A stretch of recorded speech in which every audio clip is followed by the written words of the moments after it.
Hello ladies and gentlemen, and welcome back to Hello Dave with Down to Earth Astronomy. So last week I talked about how newer players were being tricked into going on a fleet carrier and then being flown out into the middle of nowhere. Frontier has now taken actions against the fleet carrier's owners that were involved in this.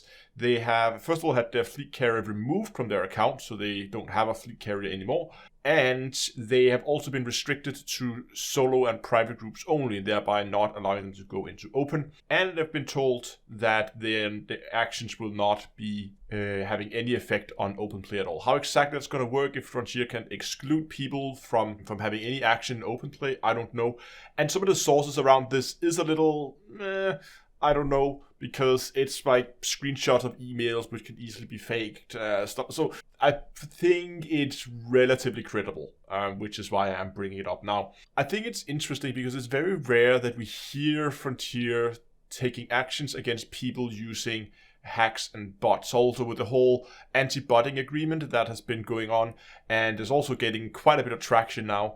And I think even Frontier was out making an official statement on their views on using third-party tools for automating the game and basically using bots to play Elite, which unsurprisingly is like, no, don't do it. You're gonna get banned if you do it.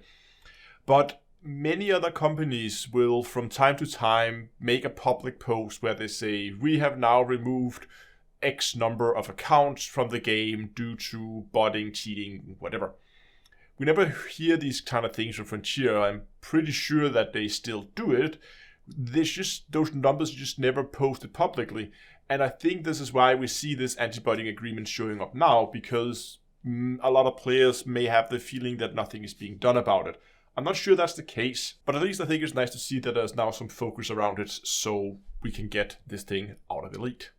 Now, talking about fleet carriers, I know this is going to sound really, really funny, but of course I have my own fleet carrier trip, just as when after New Year's I did a trip up to the top of the galaxy, took people up there, flew them back home again, and in the past I've also been taking people around the galaxy for various events.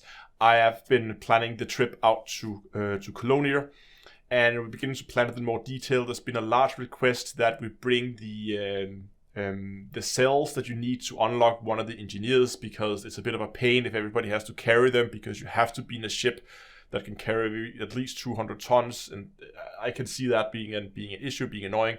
So what I've done is I've now set up a buy order at pretty much galactic average-ish, I think, for those cells. I think 6,000 of them.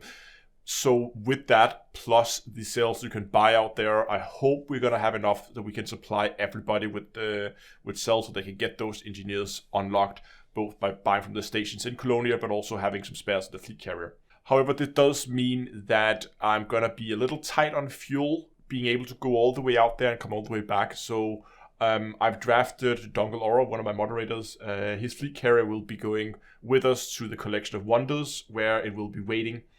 So I'm going to meet up with it there, and they will do a refuel stop there, getting the North Star completely fueled up, and they will continue from there to Colonia. We'll take these 2 small bonus excursions out to the World of Death and the 11G planet, and then we're going to jump back to the Collection of Wonders again, where I'm going to do another refuel of the Dongle Purple Nebula, and then we can make it all the way back. Of course, the trip back should be a little bit easier because we're not carrying as much, since I'm planning that most of the cells are going to be off the fleet carrier by the time we leave Colonia. But in total, this is going to be a rather expensive trip. It is going to cost, I think, around 750 million in tritium to take the trip out there.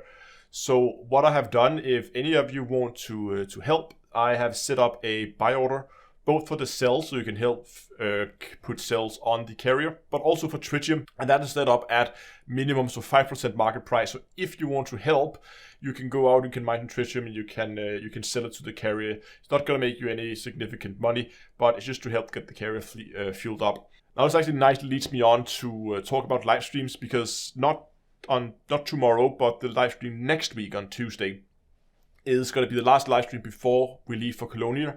And there I'm going to host a small event where I hope a lot of you guys will come out and help me refuel both the D2A North Star as well as Dongle Purple Nebula. And the idea is that we're going to move both carriers into a good mining spot for tritium. I'm going to be mining doing the live stream, try to get as much tritium in as possible, and I hope a lot of you guys will help out as well. We get this thing fueled up so it's ready for the trip. As I mentioned, it is going to be a significant amount of tritium we're going to burn through this event. But for the live stream tomorrow, I will actually be doing some exploration. I have a nebula that I'm parked in at the moment with my Colonia ult, and I'll be exploring around that. So I hope I will see you at the live stream tomorrow, and both tomorrow and the live stream next Tuesday is going to be at 7 o'clock in-game time, and it will be live streamed both here on YouTube as well as on Twitch.